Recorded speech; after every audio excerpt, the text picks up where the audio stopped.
Welcome back, guys. I'm Brittany Hughes. You're watching MRC TV, and this is your reality check.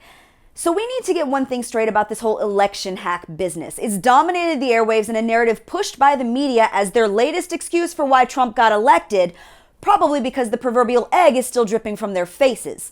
So let's walk through this like reasonable adults with some semblance of gray matter between our ears. The election was not hacked. There is no evidence that anyone, including the Russians, tampered with voting machines. The big bad motherland didn't patch into our electronic ballot boxes and change all Clinton votes to Trump ones.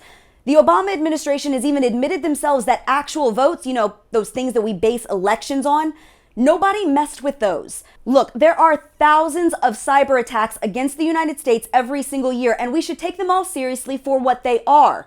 But none of them, including this one, have changed U.S. vote tallies. Michigan and Wisconsin still use paper ballots, for heaven's sake. So to call this an election hack is not only misleading, it is a deliberate attempt by the media to make it sound like the election itself and all those millions of votes were rigged to get Donald Trump elected. Now, you would think that this sham wouldn't work, but according to a new YouGov poll, 52% of Democrats believe that Russia hacked into our voting system, tinkered with the vote tallies, and actually changed votes in favor of Donald Trump. 18% of Republicans said that they thought the same thing, probably because the media is constantly yammering on about this so-called election hack.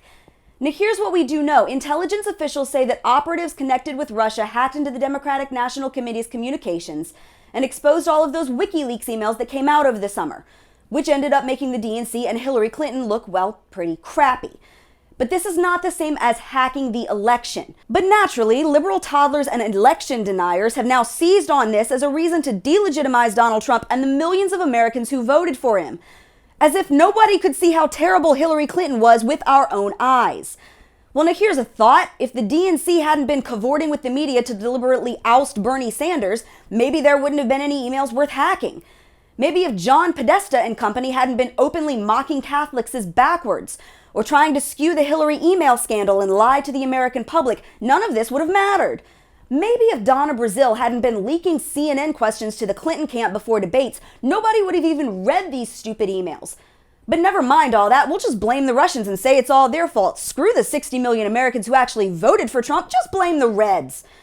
So this one goes out to all those liberal crybabies, to all those whiners still pissed about the election 2 months after it happened.